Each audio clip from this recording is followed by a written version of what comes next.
ঘটনাটি যার সাথে ঘটে তার সাথে একই জায়গায় দুইটা ঘটনা ঘটে। তো আমি প্রথম ঘটনাটা দিয়ে শুরু করছি। এরপরের ঘটনাটা আরো ভয়ানক। প্রথম ঘটনার চাইতে পরের ঘটনাটা একটু বেশি ভয়ানক। ঘটনাটি ঘটে আমার এক চাচার সাথে। তো চাচা এখনো বেঁচে আছে। ওনার সাথে ঘটে যাওয়া 90 দশকের একটা ঘটনা আমি ওনার মতো করে বর্ণনা করছি। তো শীতের সময়, শীতকালে আমরা কয়েকজন বন্ধু মিলে সিনেমা দেখতে যাই।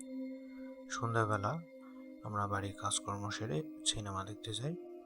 তো আমাদের সিনেমা দেখার একটু নেশা ছিল আগে থেকেই।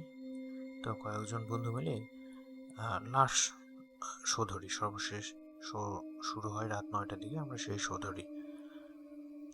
তো সিনেমা দেখা শেষে আমরা যখন বাড়ি ফিরবো তখন কোনো গাড়ি পাই না, যেহেতু রাত 12টা পার হয়ে গিয়েছে। তো আমরা সুগার মেলে গাড়িতে উঠি। শীতের সময় তখন সুগার মেলে গাড়িগুলো 24 ঘন্টা চলতো। আখ নেওয়ার জন্য এই গাড়িগুলো 24 ঘন্টা চলে। তো আমরা সুগার মেলে গাড়িতে উঠে আমাদের বাড়ি থেকে 5 কিলোমিটার দূরে একটা বাজার আছে, সে বাজারে নামি।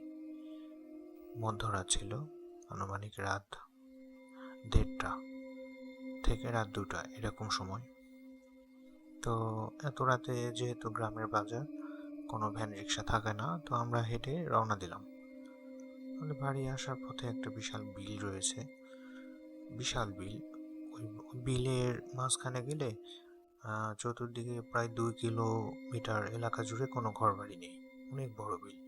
2 কিলো থেকে 3 কিলো এলাকার মধ্যে কোনো ঘরবাড়ি নেই।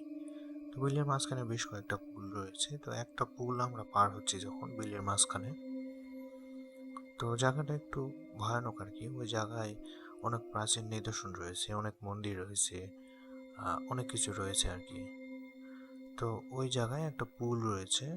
ওই পুল আমরা যখন পার হই, তো আমার সাথে থাকা বন্ধুরা দেখতে পায় যে সামনে একটা সাপ, বিশাল আকারের একটা সাপ আড়াআড়িভাবে শুয়ে আছে। আমি দেখতে পাই না, আমি একটু নেশাগ্রস্ত থাকায় আমি সেটা খেয়াল করি না। তো ওরা যখন একটা সাপ দেখতে পায় সবাই দাঁড়িয়ে যায়।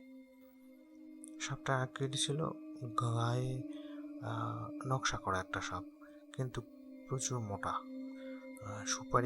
একটা সুপারি গাছ যেরকম মোটা হতে পারে এরকম মোটা, অনেক মোটা একটা সাপ, অস্বাভাবিক রকমের মোটা। তো এরকম মোটা সাপ দেখে তারা তো সবাই ভয়েতে পিছনের দিকে দৌড় দেয়।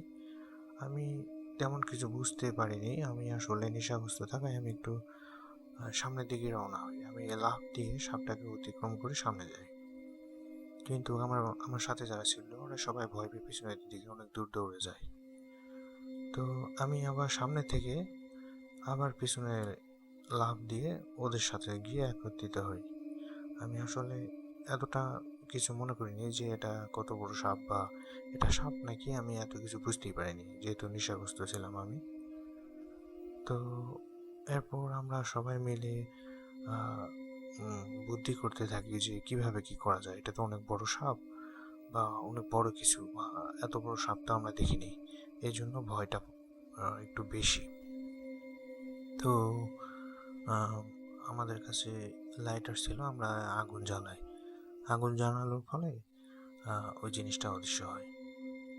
তো এর আগে আমরা বেশ কয়েকবার চেষ্টা করেছি সামনে যাওয়ার জন্য, যে ওটা অদৃশ্য হয় কিনা বা নেমে যায় কিনা, কিন্তু জিনিসটা নেমে যায় না। প্রায় আধা ঘন্টা চেষ্টা করার পর আমরা বড় সড়ো করে যখন আগুন জ্বালাই, তো তখন দেখি ওই জিনিসটা আস্তে করে নেমে যায় এবং আমরা রাস্তা পার হয়ে চলে আসি।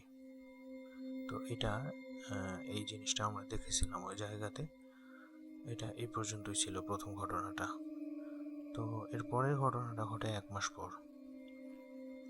তো 1 মাস পর তো ওই বাজারে আমি একদিন বাজার করতে যাই। বাজার শেষ করে আনুমানিক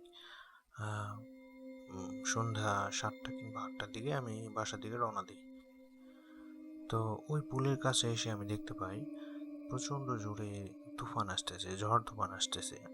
পুরো আকাশ মেঘ করেছে, প্রচুর অন্ধকার চতুর্দিকে, খুব জোরে তুফান আসতেছে এবং ঝড় বৃষ্টি আসতেছে। আমি শব্দ শুনতে পাচ্ছি, খুব জোরে তুফান আসতেছে। তো ওই পুলের কাছে এসে ওই জায়গায় যে জায়গাতে সাপ বের হয়েছিল ওই জায়গাতে এসে আমি আর সিদ্ধান্ত নিতে পারতেছি না যে আমি পিছনে বাজারের দিকে দৌড় দিব নাকি সামনে আমার বাড়ির দিকে দৌড় দিব। আমি কোনোভাবে ওই জায়গাতে এসে সিদ্ধান্ত নিতে পারতেছি না। আমি অনেকটা মানে অবশ হয়ে যাওয়ার মতো অবস্থা আমার, যে আমি কি করব এখন। খুব জোরে তুফান আসতেছে এইদিকে, আকাশ চূড়ান্ত ডাকাডাকি করতেছে। মানে এই মুহূর্তে আমাকে কোথাও গিয়ে আশ্রয় নিতে হবে, এরকম পরিস্থিতি। কিন্তু আমি ওই জায়গা থেকে আর সরতে পারতেছি না। আমি কোনোভাবেই সামনেও যেতে পারতেছি না, পিছনেও আসতে পারতেছি না। মানে সিদ্ধান্ত নিতে পারতেছি না যে কি করব। কি যে হয়েছে ওই জায়গা থেকে, ওখান থেকে আমি আর সরতে পারতেছি না। এদিকে তুফান জোরে চলে আসছে। তো এমন এক পরিস্থিতিতে আমি হঠাৎ করে খেয়াল করলাম, ওই পুলের নিচ থেকে, যে পুলের উপরে আমি দাঁড়িয়েছিলাম, সেই পুলের নিচ থেকে একটা দৈত্য বের হলো। একটা মহিলা, তার পুরো শরীর সাদা কাপড়ে ঢাকা, মাথার চুলগুলো কালো কুচকুচে ছিল। মাথার চুল, চোখ, মুখ, গাল সব কিছু কালো কুচকুচে, শুধু চোখের মণি থেকে সাদা আলো বের হচ্ছিল। চোখের মণি থেকে ডিমের কুসুম যেরকম সাদা, বা বকের গায়ের রং যেরকম সাদা, এরকম সাদা আলো বের হচ্ছিল চোখের মণি থেকে, ওই দত্তটার গায়ের থেকে। একটা মহিলা আর কি, যিনি শরীরে সাদা পোশাক, কিন্তু চোখ, মুখ, চুল এগুলো আমি বুঝতে পারছি চূড়ান্ত কালো, মিহি কালো, কিন্তু চোখ দিয়ে আবার সাদা আলো বের হচ্ছে, আলো ঝটকানি বের হচ্ছে। তো এমন একটা নির্জন জায়গা, এমন একটা ভয়ানক পরিস্থিতিতে আমি একাই, যেখানে চতুর্দিকে তুফানের মতো বাতাস আসতেছে, তুফান আসতেছে, ঝড় বৃষ্টি আসতেছে, এমন একাকী, এমন একটা মুহূর্তে এই পুল থেকে এই দৈত্যটা বের হলো আমার সামনে। এটা দেখে আমি ওই জায়গাতে অজ্ঞান হয়ে যাই। তো ওই দৈত্যের আলো আমার চোখে পড়া মাত্র আমি ওই জায়গাতে অজ্ঞান হয়ে যাই। এরপর অনেকক্ষণ পর আমার জ্ঞান ফিরলেই আমি দৌড়ে বাসায় আসি। বাসায় এসে ঘটনা বর্ণনা করলেই তারা বলে যে আজকে তো কোনো ঝড় তুফান হয়নি, বা আকাশ পরিষ্কার ছিল, কোনো ধরনের তুফান ঝড় বৃষ্টি কিচ্ছু হয়নি। তাহলে আমি যে ঝড় তুফানের কবলে পড়লাম, ফলে ওই জায়গা থেকে আসতে পারলাম না, এই যে ঘটনাগুলো ঘটে গেল, এগুলো কি ছিল তাহলে? তো এরপর সকালে আমার অনেক অসুখ হয়, জ্বর, মাথা ব্যথা, চোখ দিয়ে পানি পড়ে। এরপর কবিরাজ ডেকে, হুজুর ডেকে অনেক চিকিৎসা করার পর আমার অন্যান্য অসুখ সেরে গেলেও আমি আসলে রাতকানা রোগ আমার শুরু হয়। আমি রাতে কম দেখা শুরু করি, এবং সেই অসুখটা আজও আমার আছে। এই রাতকানা অসুখটা আজও আছে। তো এই ঘটনাটা ঘটেছিল আমার এক চাচার সাথে এলাকায়। তো ওনার যে রাতকানা অসুখ, ওই যে দৈত্য দেখার পর, পুলের নিচ থেকে যে দৈত্যটা বের হলো, ওটা দেখার পর ওটা চোখের আলো যে ওনার চোখে লেগেছিল, তো এই রাতকানা অসুখটা ওনার কিন্তু আজও রয়েছে। উনি এখন অনেক বয়স্ক মানুষ, আজও বেঁচে আছেন, কিন্তু ওনার সেই রাতকানা অসুখটা আজও রয়েছে।